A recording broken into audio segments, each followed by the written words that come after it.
So I have about 5 projects I'm running on right now. I figured why not throw one more in the mix. This one should be easy. A friend of mine brought us some suspended slurry from Ohio. Live in Chicago. That's a drive. And as a thank you, I wanted to make him something special, so I 3D printed that. Well, I designed and printed. I'm going to cast it in zinc, so it's nice silver. It's going to pop well. Probably put it in a picture frame. Blue light all around it. We'll figure. We're not at that point yet. For now, we're just casting the thing. So I'm going to bring you in. We're going to do a quick cast. Be done. Hopefully it'll be a fast one. Hopefully. This is just a little too big for my metal cope and drags. So I'm going to use the wooden ones.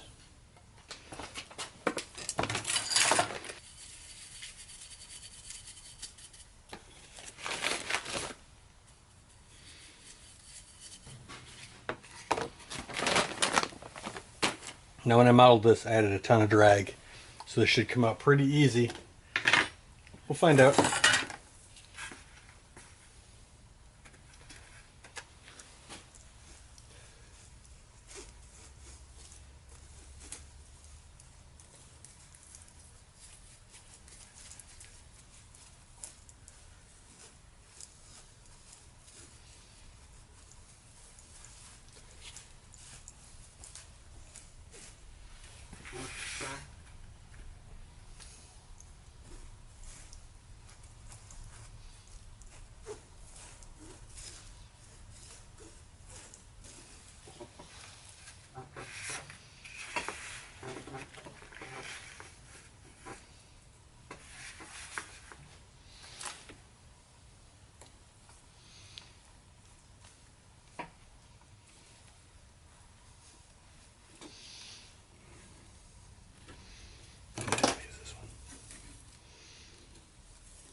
All right.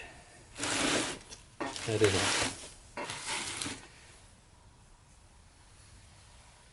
A couple of things we learned from last time. First off, zinc likes to sink. So I'm going to put a feeder tube dead center.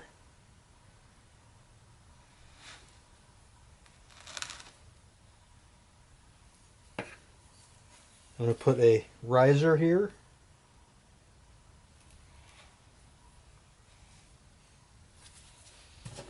And then a bunch of vent holes.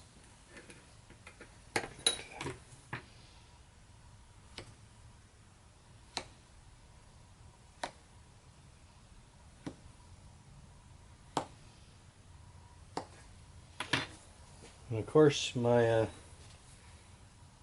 my pour tube.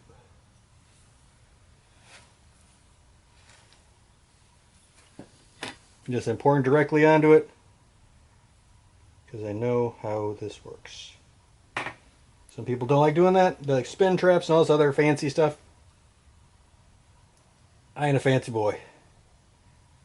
So I'm just going to do it like this. May not work. We'll find out.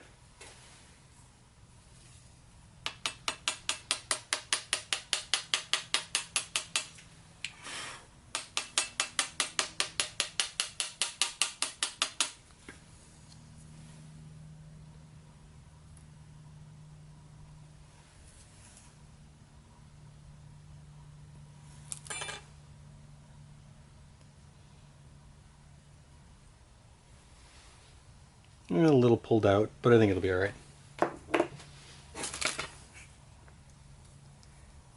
I may have just enough time to cast this before it gets too late. So, I'll see you at the furnace.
It overflowed. I have no idea how any of this is going to work now, because all of my riser is right here.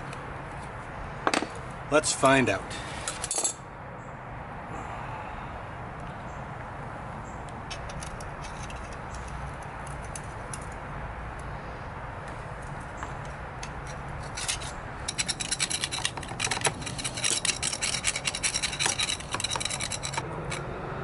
I would say that turned out better than expected. Alright. And then let it cool off the rest of the way.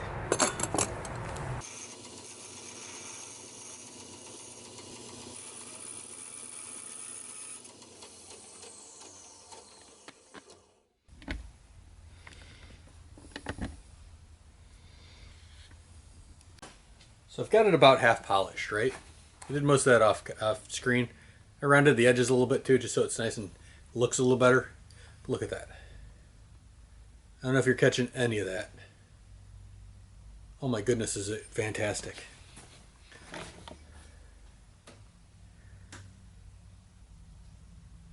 Even the non-polished side's okay, but the polished side just looks really good.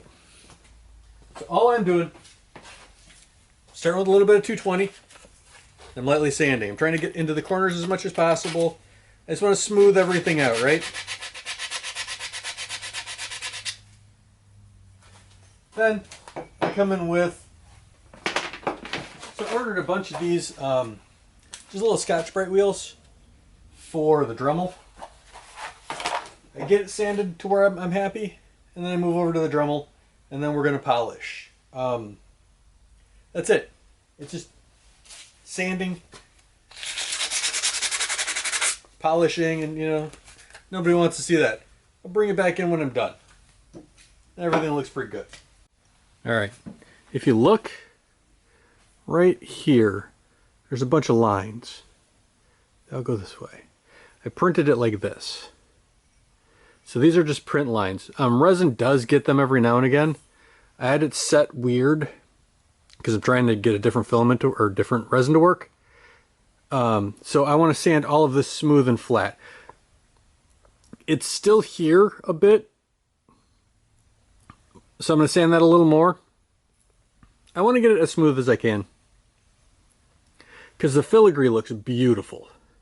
And I just want to make sure that I am capturing the detail right. So I think that's about as good as it's going to get with the Scotch-Brite pads. Next, I'm going to go over to rubbing compound. And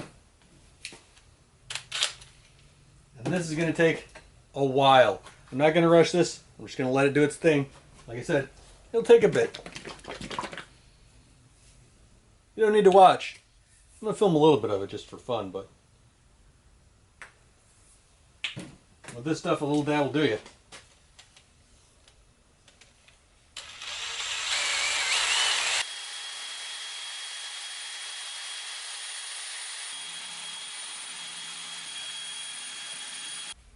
So it's just been a couple of minutes, right? And I'm only focusing on the center emblem right now, just so you can see. And that is almost a mirror polish. And that is pretty neat. So, I'm going to do the rest. There's no reason for any of you to watch me for that. Put it in my ultrasonic cleaner with heat up. And apparently turned it black. Wasn't quite expecting that. Let's see what happens when we knock it back with a little bit of steel wool. It's kind of what I wanted. It's got an interesting oxidize on it. This is just 000 steel wool, by the way. Because I kind of want to leave it a little patinaed. I think I really like that. Well, I'm going to keep rubbing this with steel wool. We'll see in a minute. Bob would say, happy little accidents. Oh my goodness. Look at this.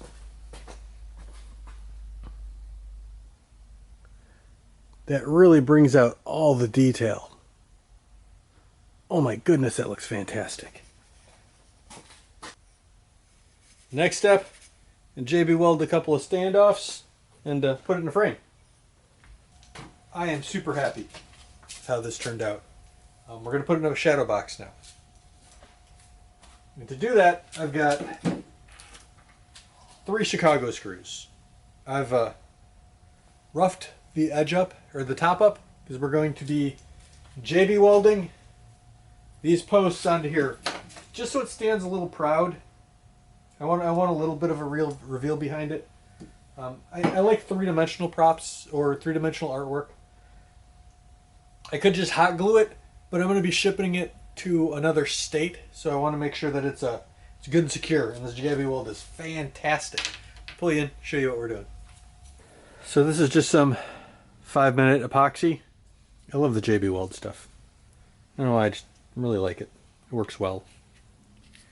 Here's hoping it hasn't welded itself, huh? This normally comes with this little tube, but I used the tube already. So we're just going to mix it by hand. I'll have a bunch on the top. I should be wearing gloves. Placement doesn't really matter.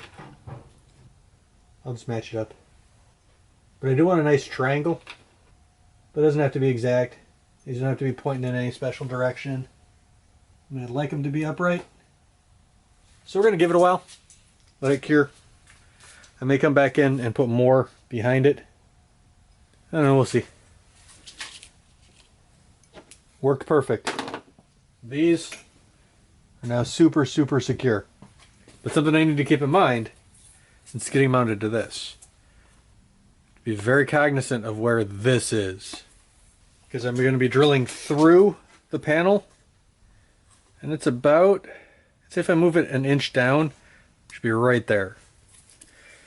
But I don't know if that's, because I kind of want it right there. So I think that looks best. So I also printed a lantern ring that I wanted to go with it.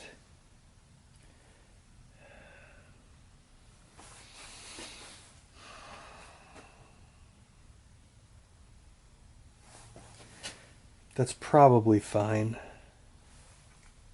From the top I need to be exactly, you know, if I drill this out, I may be able to use that spot both as the bolt anchor and the frame anchor. Let's see how that looks. Just making it up as I go along, people. None of this is scripted, although it probably should be. So now, cover these with chalk.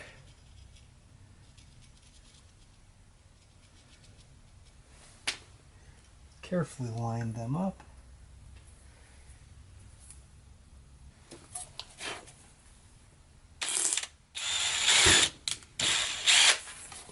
All right, let's see how well that worked. If it worked. So I have a bunch of these, right? My Menards had them on sale. And I cut it into shape, into length, and put it in this picture frame. It's the blue one, and I have it so the blue is shining back. Put the hanging piece back on the hanging piece. It's a little off. I think I'm okay with that. I'm not gonna, you know, I normally would freak out about that and do all kinds. Nope. Just gonna let it be. I also don't think there's enough room for the ring. It's a shame. I like the ring, but I made the ring ages ago and I printed a couple of them, and you know, that is where we are. And I think that looks fantastic. I'm of course going to clean everything up before, you know.